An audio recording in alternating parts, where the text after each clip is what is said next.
test your entrepreneurial intuition first. What do you think would be my first question? How did I get into this? Or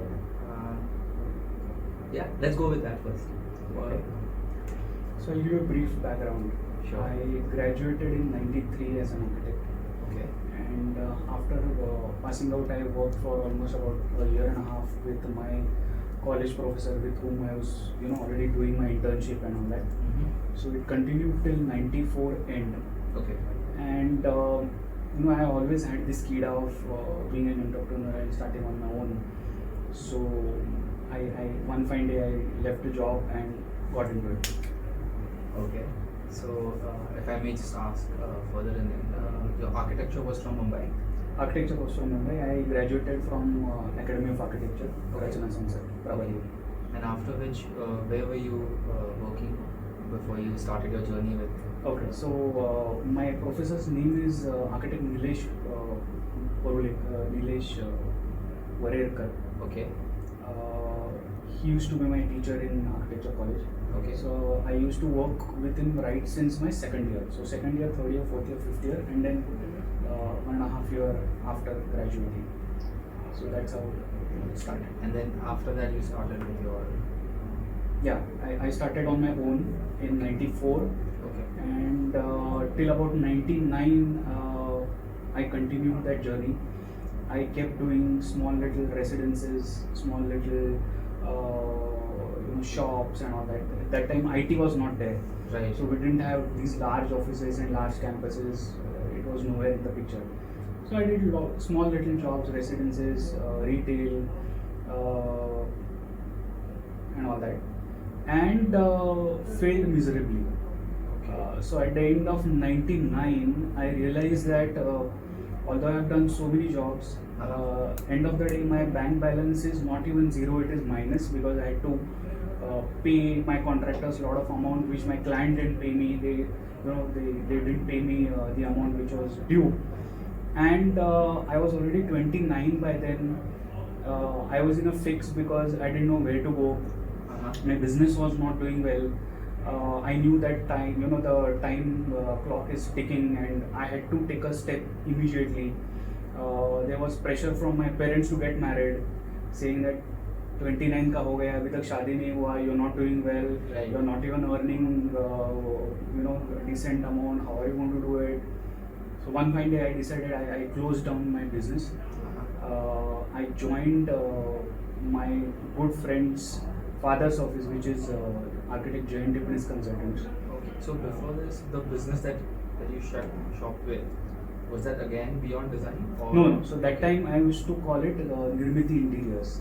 Okay. It was a small little Okay. business doing residential jobs and all that, Right. and purely residential stuff. So at a very small level, I had only one assistant with me. We did a lot of work, a lot of exciting work, but ultimately it didn't pay us. So I had to shut it down. Okay. I'm going to touch upon this specific thing a little later. Okay. But if you could go along in the journey, so that's what happened next. Yeah. If you could tell us. So '99 end, as I said, I decided to shut down the shop and joined J&T Business Consultants. I was there for a year as a design manager, handling a lot of interior projects, specifically banks, a lot of government banks we used to do. I remember at one point of time I was doing almost about 13 or 14 branches at one point of time. It was fun, and his son Ninad is a good friend, even as of today he is a good friend. So we had a good time working.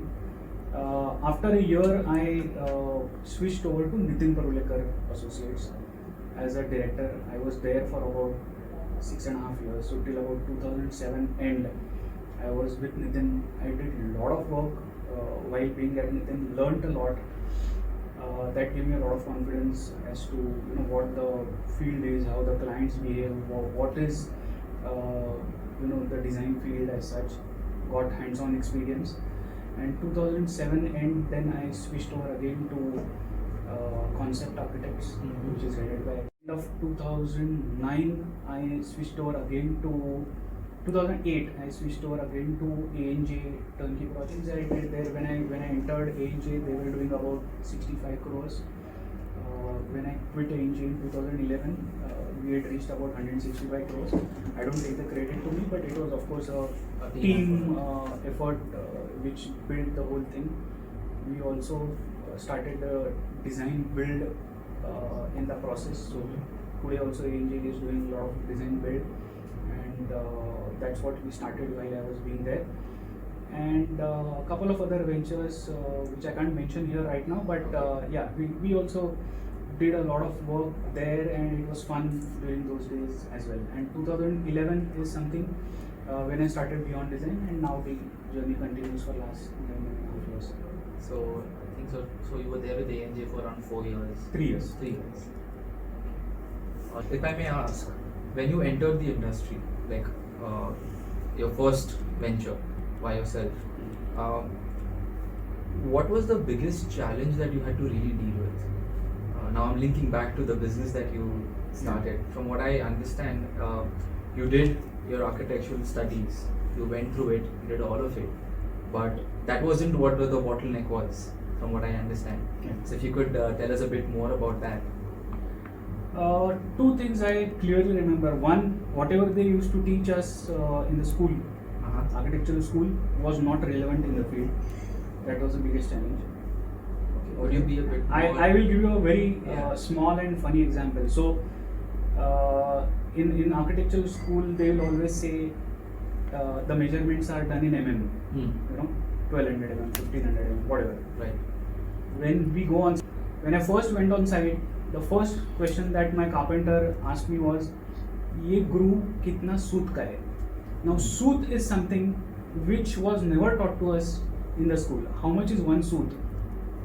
Nobody knew. So that was a big learning for me. That keep all that there Right. and start afresh in terms of learning the nitty-gritties on site. Of course, that knowledge still helps, but to a certain extent. But you still have to learn right from zero when you are in the field, on the field. You know, that kind of thing. Right.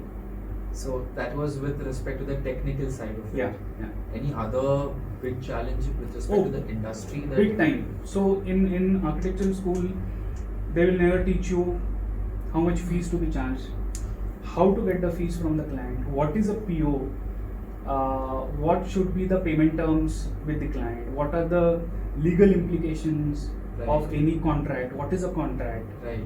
How do you get business? How do you How do you generate get business? Yeah. Never taught. So that was another, and that's exactly why I failed. So coming back to the architectural field now, in your extensive experience, like I think it's been over 27 years. 27 years since now. I graduated. Right. How do you think your own personal design approach has changed over the period of time? Like I'm sure there was a different start when you started by yourself, maybe slightly different with the companies that you worked with, and then when you started with Beyond Design. If you Yeah. could take us through in the context of design approach. Sure. So when I started way back in '94, my design approach was, I like this idea. Let me try and convince a client. And I used to, I won't say impose my ideas onto them, but I used to convince very hard, saying that नहीं यही अच्छा दिखेगा, you take this. Right. And I never thought of the client, having his own ideas and taking them forward. So this is one story. After I closed down that business and started working with others. That's when I realized that in the office segment that we work in now, the services play a very important part. When I say services, it means electrical, AC, fire security, networking, and all that. Unfortunately, they are always neglected, because what people look at it is, what is the color, how is the ceiling, how is the flooring, how is it looking. Nobody, unfortunately, looks at how is it performing. The functional aspect. The functional aspect. How is it looking? Everybody says wow on day one. How is it performing? The client comes to know from day two. And if there are any glitches, they continue to remain for next 15 years till the time the client is occupying that office. Right. So it's extremely important for office designers to make sure that the technicalities are taken care of to the last T, so that the office just not looks good, it also functions or performs absolutely as per what the client needs and without any glitches. This was the second learning. And that's exactly why the name Beyond Design, because we believe we go beyond the design aspect of a project and give that extra mile effort towards the technical aspects of a project so that it just doesn't look good but it also performs well. After that, after starting Beyond Design, our approach has always been that let us look at the project from client's perspective. What is it that the client wants? What are his thoughts about look and feel? Let us take them forward. Right. See, end of the day, my service is not like a painter. A painter would, paint whatever he wants or whatever he has in his mind and then sell it. Correct.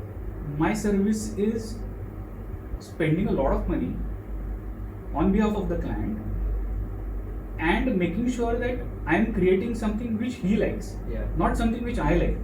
So it's extremely important for me to be in his shoes and look at the whole thing from his eyes. Right. That's what we understood, realized, and that's what we've been doing for last 10 years.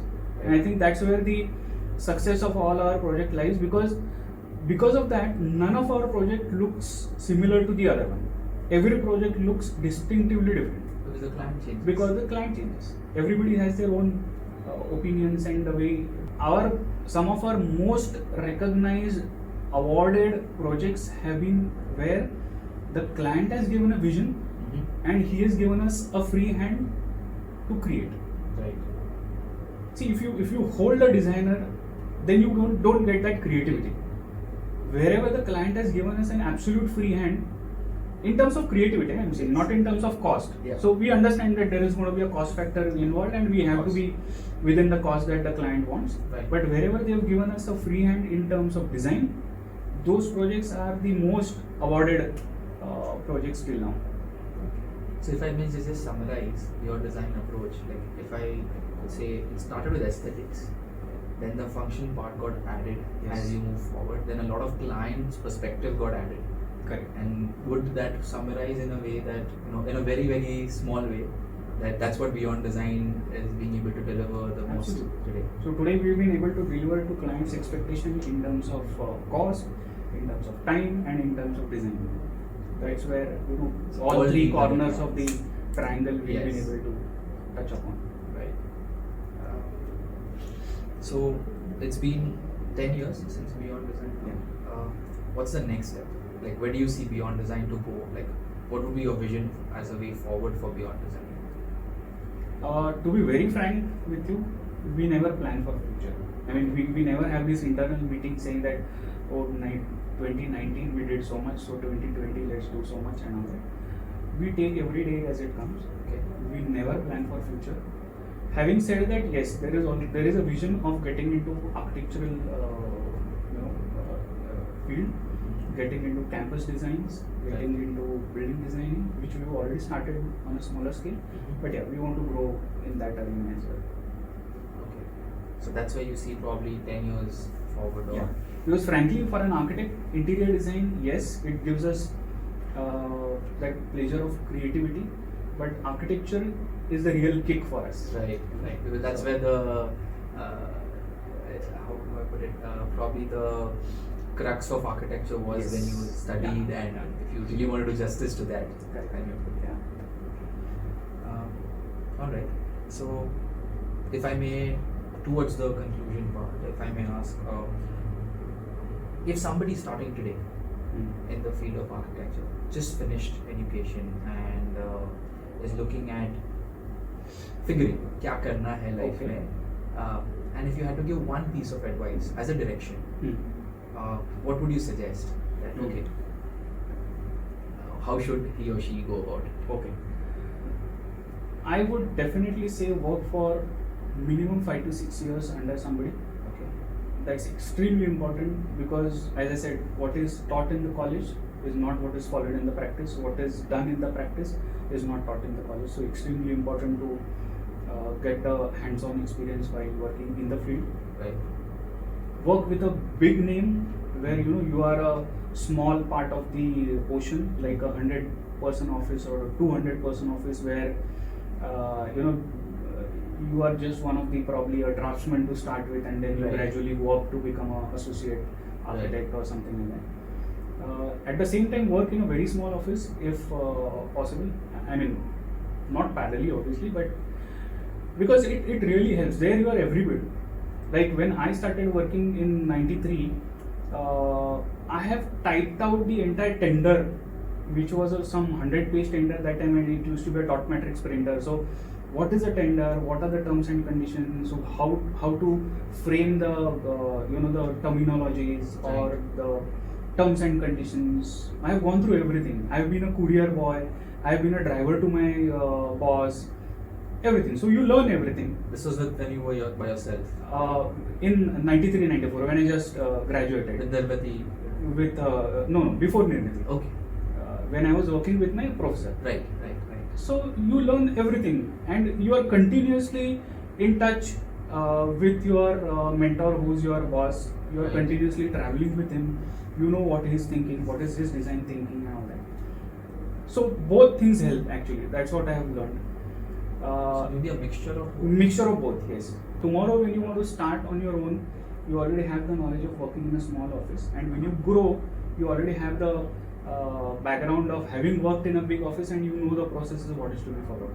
Right. So that's one. Second, if you want to start on your own, have your vision, mission, values in place first. Even before maybe you have your finance in place, because it is your vision, mission, value, which is really going to be a guiding path, not just for you but for the rest of the team as well. Because when tough times come, it is not the finance that helps, but it is the values that help you go forward. Could you give some examples? Because I think there's so much spoken about, have a vision, have a mission, and like being a fellow entrepreneur, I'm trying to get some perspective to it. Okay. Like how people say vision should be your long-term vision, mission is what you're going to work on a relatively short-term basis, values is how you're going to work on. But that's just a generic context. Yeah. But if we, if you could give some examples or something to, for people to get perspective to it. Yeah, so for Beyond Design, our vision is to be, see, a lot of times what happens is companies put their vision in terms of numbers. Right. That I want to be a 5 billion company by 2025, or I want to be a 200 people company by 2023, or whatever. In our case, our vision is to be the most respectable company in my field. Right. So we've not put a number there, we've just said we want to be the most respectable company. And to be the most respectable company, what all is needed to be done, we stick to that. The values we put down are humility, hard work, and honesty. 3H as we call it. And if we stick to these values, automatically the respect comes, Right. the projects come, and along with the projects, the money comes.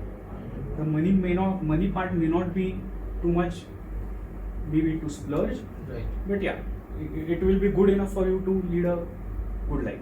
Would you say that probably the vision and mission and the values should be it should be such that it should be able to be resonated by every member of the organization, not So just it the has founder. to go down the line, and everybody has to understand and be aligned with that vision Right. and mission. And probably can relate to it also. Absolutely. In And it of course starts from the top. It Right. all depends on how the top management starts interacting with the mid level and then the next level and all that. So it really trickles down from the top. Last and final question for the day. If you had to describe yourself as a person, now I'm not talking about Beyond Design, not Okay. about architectural necessarily, how would you describe Mr. Alad Kore in 3 words, if you had to, or if you could just describe yourself as a person? I think by nature I'm a very simple guy. As I said, I have been born and brought up in Shivaji Park in a chawl. So I have seen the absolute lower middle class life. Today I'm seeing decent life. But yeah, I have seen money come and go. Right. I have seen projects come and go, clients come and thankfully not go. Clients have always been there with us. So yeah, I'm a simple guy. I don't believe in splurging money. Even today, I drive a simple car. I have a decent home. That's it. So I'm not a person who believes in show off or that kind of stuff. So I'm happy. I think I resonate. So when you said the three values of your company, I see that in you, because no matter what, like whenever we've engaged, I've seen such high level of humility and humbleness while even talking. Even though I am just starting out my career, and you've been there and in the grind and reached a great height as well. But that's something that I do get inspired from. And that's, I think, mainly because of my parents and my Right. school. Right. So the kind of values that they have imbibed on me Yeah. is amazing.